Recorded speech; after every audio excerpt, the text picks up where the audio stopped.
in my mind, you're one of the Big East's best point guards. And I believe this, Dayvion, that you're going to be one of college basketball's best point guards next year. This is the Sean Miller Podcast, presented by Deer Park Roofing. Now, here's your hosts, Paul Fritchner and Adam Baum, with the head coach of the Xavier Musketeers, Sean Miller. Welcome into this week's episode of the Sean Miller Podcast. I'm Paul Fritchner, alongside Adam Baum. As always, we want to thank our presenting sponsor at the Sean Miller Podcast, Deer Park Roofing, as well as the official payroll sponsor of the Sean Miller Podcast, Payroll Partners, and our friends at TGE Solar. On this week's episode, we are joined by Dayvion McKnight for a film room episode, which means if you're listening to this in audio form, I highly recommend you go watch this episode on the Sean Miller Podcast YouTube channel, because head coach Sean Miller and Xavier's point guard Dayvion McKnight will be going through some defensive clips, some offensive clips of how Dayvion played in his first season in a Xavier uniform. Dayvion is eligible to come back to the Musketeers next season, and that's big, Adam, because as we know, a point guard in a new system, having that experience, that should pay off for Xavier next year. Yeah, I couldn't agree more. And I love this film room in particular because we did one of these with Quincy earlier in the year. And I think anyone who watches Xavier, it's very easy to understand Quincy's contribution. He shoots it really well. He scores a lot of points. Sometimes Dayvion's contributions, I think, are a bit more nuanced. And to watch Sean and Dayvion break down film, I think you get a really great understanding of how important Dayvion is to this Xavier team. Enjoy this episode of the Sean Miller Podcast with the head coach of the Xavier Musketeers, Sean Miller, and the point guard, Dayvion McKnight. Dayvion, welcome to the Sean Miller Podcast. Appreciate you having me. We've had our walk-ons. We've had Dez and Quincy, and I think it's only appropriate that we get you on here. You, Dez, and Quincy have had individually, I think, the best years statistically and have impacted our team in the most significant way. So being able to get you on here towards the end of our season, I think would be really good. One reason is we have a lot of video that I like to kind of walk you through and listen to you describe it as now we're not at the beginning, we're near the end. Yes, sir. So, Dayvion, first things first, you're like the quiet assassin. You know, you're the guy who lets his effort and what he does on the court speak louder than your words. But this podcast is an opportunity for you to really explain more about who you are, where you're from, and I really want to give that to you. I guess the first thing I would ask is just a little bit about growing up in the state of Kentucky, coming out of high school, your recruiting process, and maybe what led you to choose Western Kentucky. So I'm from, Shelbyville. It's a small little county in the middle of Louisville, Kentucky, and Lexington. I grew up playing all the sports, football and basketball mainly. Just me and my little cousins always in the backyard of my grandparents' house just playing and, just talking trash to each other and just having fun back there. So it always been a fun game to me, And then middle school, if you didn't notice, I was a bigger dude. So I was actually the center on my middle school team. On the basketball? Or yeah, basketball. Yeah, so inside out. Yeah, all middle school I was center. And then I get to high school. My high school coach talks to me and he was like, I want you to start as a freshman as a point guard. And that's when I think I really fell in love with basketball and really started working. And then, I just kept putting in work after school, before school, and I was seeing my game, evolve. Mm-hmm. So, I started getting offers, and, Western Kentucky offered me, and Coach Stansberry, he just, we had a good connection at start. Mm-hmm. So I feel like that's why I chose Western Kentucky. Yeah. No, Coach Stansberry, he's been at it a long, long time, and he's somebody that I've known for a long time. It's interesting because I think both you and Quincy have one thing in common, in that the impression you made with your former coaching staff and at the program that you were at, Western Kentucky in your case, talking to Coach Cunningham, talking to Coach Stansberry, talking to the coaches and the people that were around you every single day, they raved about you. They raved about your competitiveness, your work ethic, I think your unselfishness. And it's amazing that when you get that right coach to coach, and they shoot you straight, you ask the tough questions, they give you the truthful answers, how it can really lead you down a good path. And I think that that's one thing that I really value, and I think that really led us towards making such a great decision in bringing you to Xavier because of what they said about you, and I think the impression you made at Western Kentucky.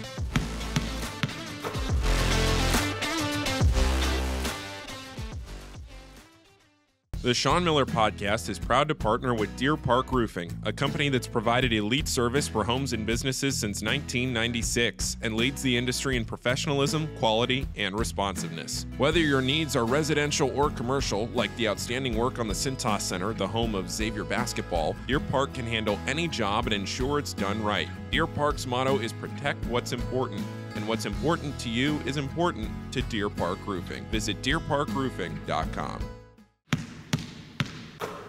Dayvion, I know you have a special connection with your mom. I'd love for you to talk about, her influence on you, because I think anybody that finds their way from Shelbyville, Kentucky, to the highest level of college basketball, and I believe this in your case, when you leave us, you're going to play at the highest level of this game. You had to have positive influences. Is she the key to your life, the most positive influence that you've had? Oh, yeah, for sure. Her being a single parent with me and my little sister, I was one of those kids who always wanted to do stuff and, always had AAU, my sister playing travel volleyball. So she always had to, juggle us two, but she made sure she did it. She done worked every day, she gets up at 5 a.m. every day, She makes my away games, home games, and she don't make no excuses. So she's a great role model for me to, no excuses. So I feel like I approach every day the same way. Yeah, and I would say that the thing that I appreciate the most about you, and look, we've practiced 94 times. We've played 30 games. So we all know each other at this point, is you're as consistent of a player that I've ever coached on an every single day basis. Whether you played well in the previous game, whether we had a heartbreaking loss or had a last second win, and we've had a lot of different things happen this year. I really believe that one of the reasons that we've stayed steady all the way to the end is you being our point guard and how steady you are every day. We talk a lot about just, the importance of doing things right between games. When I think about you before practice, think about you lifting weights with Coach Kett, approaching practice. I can say this as your coach. I don't know if you've had a bad day, not making shots or how well you play, but a bad day in terms of your approach to any of that. And that's the greatest compliment a coach can give a player. So when you think about how that developed, is that how that developed from where you grew up, from your mom? How about coaching-wise? Anybody influence you on the court or the field on how to compete every day? High school, my high school coach, Coach Gaither, and, Coach Combs, as a freshman, they was on me. My first game as a freshman, I had 8 turnovers. So, it's been, trying to get uphill ever since. So they just worked with me. In high school, my freshman and actually my whole high school, I was going to the gym at 6 a.m. before school started, just with them, and just working on, my game and just trying to improve. So I feel like them having the confidence in me and just sticking with me really paid off too. There's a stat that I think is a trademark of any really good point guard. Me and you've talked about this through the months, and that is assist-turnover ratio. Some guys have high assists, but they have high turnovers. And as we know, at the highest level of college basketball, turnover can change the game. Right now, you lead the Big East Conference in assist-to-turnover ratio. You're one of the top 5 assist guys in the league. What's interesting is when we looked at your stats at Western Kentucky and we watched you play, it was one of the things that I wanted to make sure that it helped you get better at, and that you could say, when I went to Xavier, I improved in the assist-to-turnover ratio, because you had a lot more turnovers at Western, and I don't know if you had any more assists either. I think you have more assists now and less turnovers.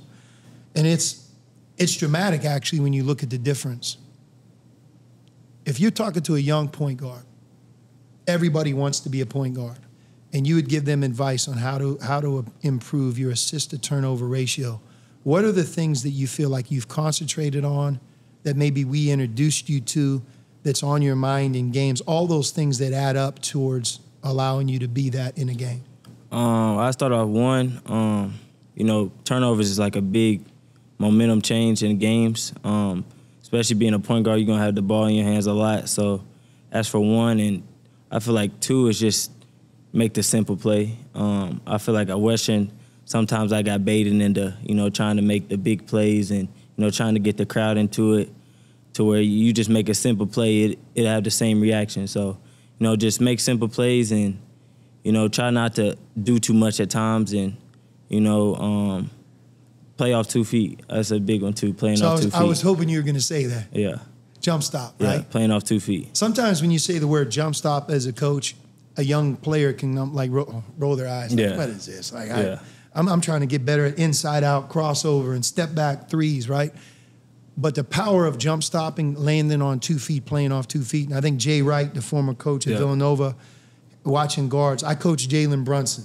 Mm-hmm. And I think I told you this story in the under-18 Team USA, and was with him in tryouts, was with him in practices, and then coached him in Crete, Greece. And that was before he went to Villanova. And clearly they made him even better at that. But he always had a way of playing off 2 feet. I think physically you remind me a lot of Jalen because you guys are both big and strong. Right. Not real tall, but sturdy.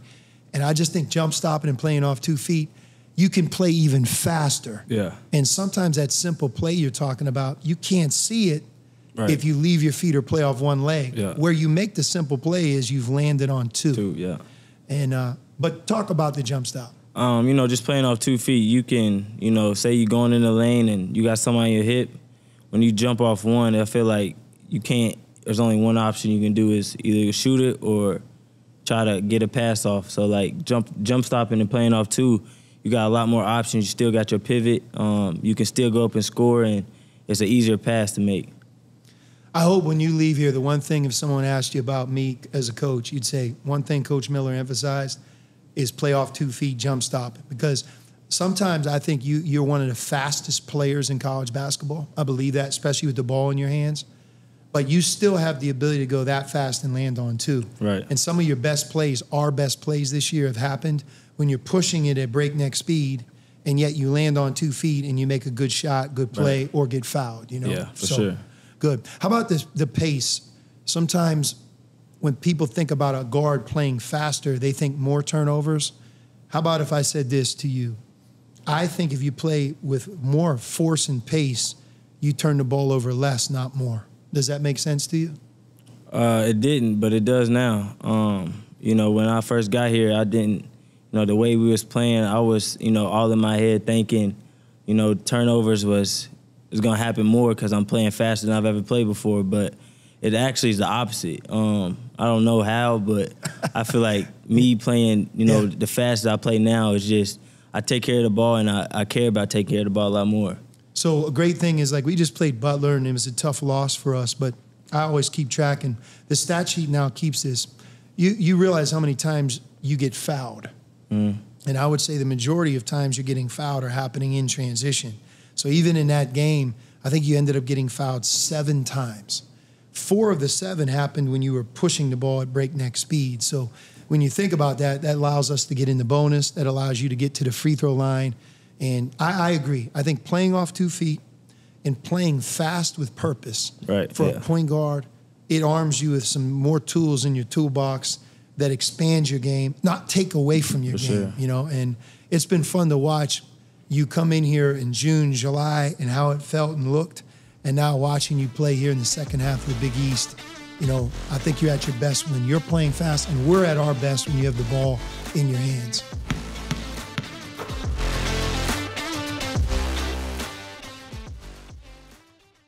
The Sean Miller Podcast is proud to partner with Payroll Partners, where you're not just a number. That means providing a best-in-class HR and payroll experience that was built on award-winning technology and live support customer service with a dedicated payroll specialist who's just a phone call away.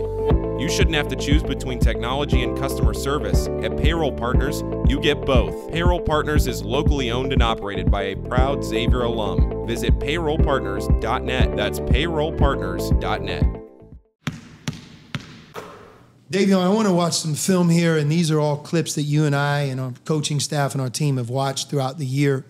And what I like watching is, man, some of these games, you forget the great schedule we've played. I think right here we're looking at Houston.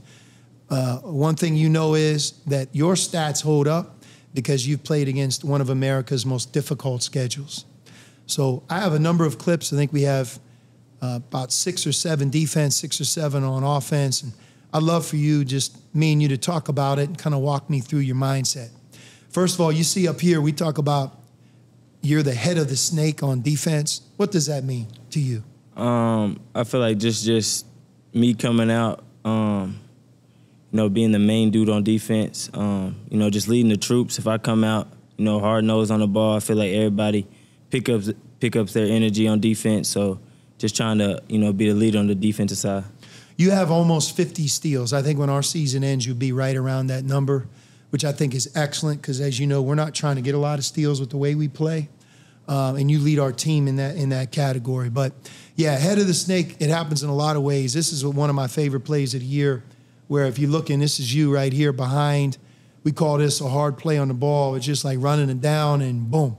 Again, Quincy goes vertical, doesn't foul, makes the smart play, and you track the ball as a point guard and block the shot. First to the floor, that's, not fake hustle, but real hustle, where you just give yourself up and you're trying to get a loose ball. This is an example of Villanova deflecting the pass, you diving, keeping it alive, and that's still our ball. Again, at Purdue, guarding the cutter. And it's just so interesting watching. Like, sometimes we put you on the leading scorer. Mm-hmm. Sometimes you guard a point guard. Right. But, like, your assignment, I think in all 30 games we've played, has been either their best player or their second most important player on the court. Here's early in the year against Purdue, guarding a zoom, deflection. And, again, we keep track of deflections. And, as you know, you're number one on the team in both steals and deflections.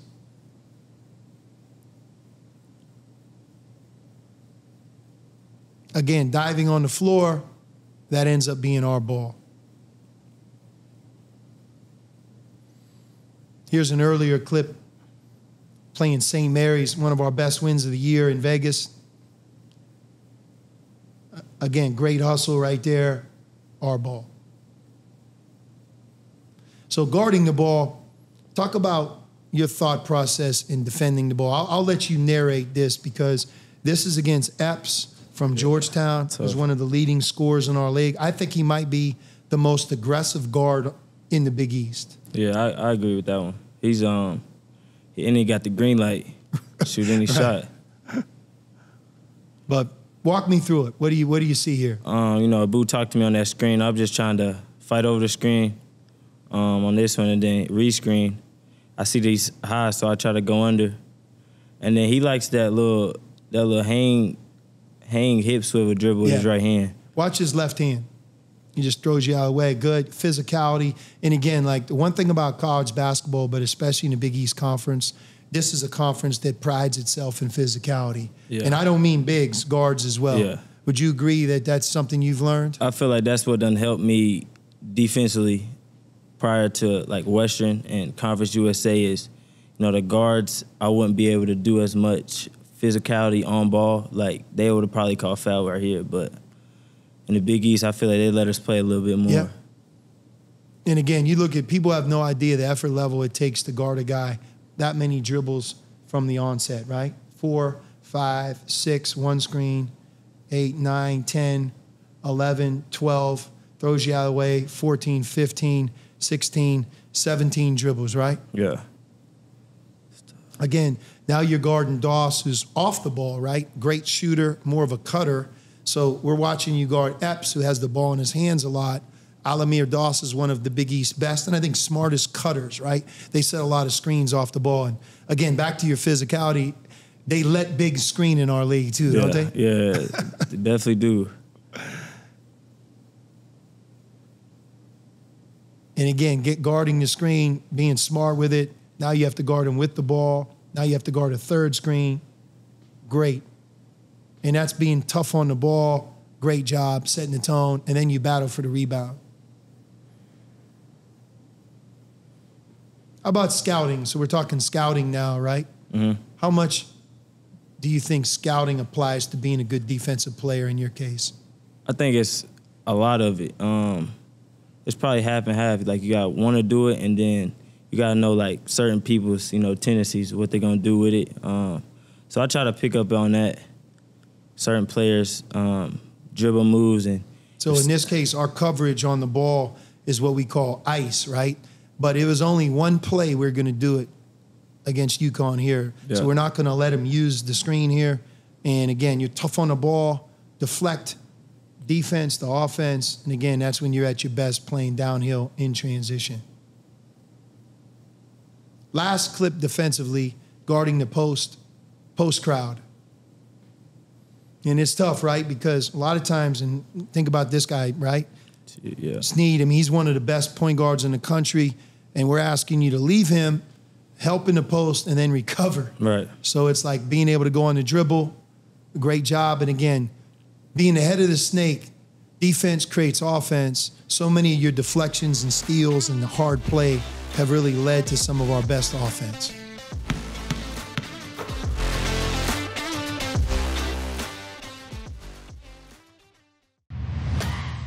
I'm from Boston, Massachusetts. Milano, Italy. Milwaukee, Wisconsin. St. Louis, Missouri. Abuja, Nigeria. And I chose Xavier University for its education, more opportunities. for passion because it felt like home. The community, campus life. D1 basketball. Because I love Cincinnati. I came here To be a musketeer. I am. I am. I am. And we are the faces of Xavier.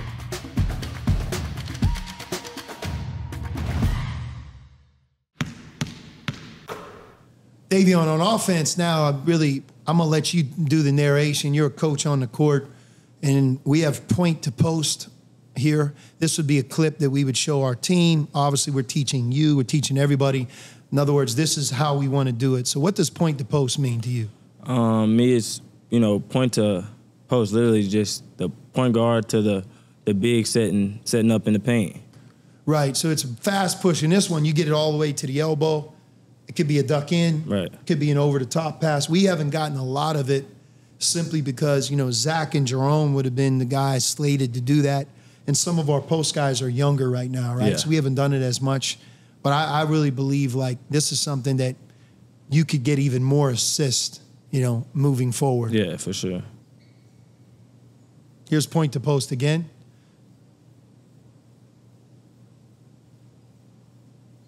So Roadrunner, what does Roadrunner mean? Get to the rim as fast as you can for me. So again, now I learned this in college. I hope you give me the right answer. When I tell you Dayvion, he's picking you up full court, what do I say to you? When he's picking me up full court? Yeah, anybody who picks you up full court. Just go bound. Yeah. Send him a message, yeah, right? Go right bound. My dad taught me this when I was 12 years old. When the other point guard wants to pick you up full court, and just you full court, he's trying to really be that guy picking you up, you send him a message in the first couple of times, and that message is, if you're willing to do this, this is how it's going to feel for the rest of the game. Yeah. And it's amazing. They won't do it, yeah. They back up. It's amazing how they back up, yeah. And this is a great example at Purdue. You want to pick me up full court? Boom. But Roadrunner is pushing it and making them stop the ball, and if they don't, getting all the way to the basket. There it again. Landing on 2 feet, right? So for a young player that would ever watch this, being a good guard or being a good point guard, it's jump stop doesn't mean less aggressive. It just gives you more options. And by the way, by jump stopping, if you pass to Sasha, that would have been a great play, right? And by jump stopping, what does it do? It allows you to get the defender in the air. Again, Roadrunner. This is against UC early in the year, the pace. So you're the head of the snake on defense. You can make the case you are on offense as well, and that's great.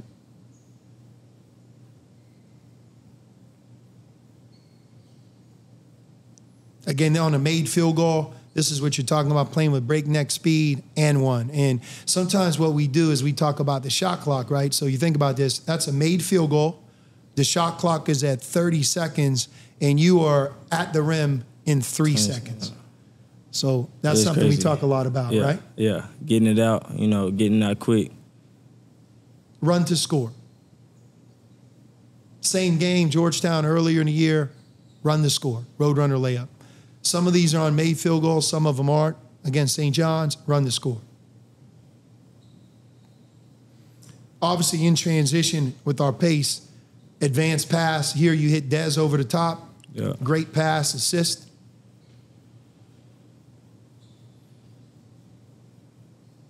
Again, give Daylen a layup, assist. Dayvion, it looks easy for people, right? Like, but it's not easy. It takes tremendous work, doesn't it? It does. It's a lot of work. You just gotta, it's a lot of practice. And just keep putting it. We practice this every day, so you gotta keep staying with it. Here's a great going vertical, like a double wall up between Abu and Lazar. Great job. And again, so many times Quincy, when he's had big nights, it's not a set play or half court. It's freeing him up in transition and you finding him early and creating that three-point opportunity for him. The other part that we have is if Dez or Quincy would get the rebound, now you can be a wide runner and it frees you up to score. Right. So here Dez is the point guard, pushing the ball, and watching you shoot the three. So all your coaches, everybody who's watched you grow up around the game, when they talk to me, first thing they say is, it's great to see Dayvion have so much confidence shooting the ball from the three-point line. You know that you're shooting 40% right now, which is awesome. Yeah. How did that happen? Just staying with it. I get up shots every day before practice, and I feel like a big thing for me was just you and, all the coaches just having all the belief in the world in me and just really getting not mad, but like upset that I wouldn't take the three and saying it's the best shot for the team is me taking the three. So I feel like it's time for me to take it upon myself to actually, to start believing in myself and having the confidence to shoot it. And you put the work in, like your routine, pre-practice routine where you and Cam a lot of times are in there. It's won over, doing the same thing, believing in yourself, putting the work in. And look, as a coach, I want you guys to have that confidence, but you've earned the right to shoot them in the game. And you said something last week. If you're a quiet guy, I can make a hard argument. That means you're selfish. Right. Hey, if you're wide open from three and you don't want to take it, I'm going to call you selfish. Right. Not because that's the type of person you are, but really on that play, if you think about it, you're making it more difficult for your team to score, not easier. Yeah. And I'll tell you that as you've shot the three and made threes and been consistent, I'll give you a great example is at Georgetown, we won that game because of two huge threes you shot in the second half, right? Yeah. But a lot of work put in, and again, I think that's why your future's so bright, Dayvion, that you've added that as well. But again, that's that transition where you're the wide runner. Why? Because Quincy, when he gets a rebound, we don't outlet the ball to you. He becomes the point guard, and you become the wide runner.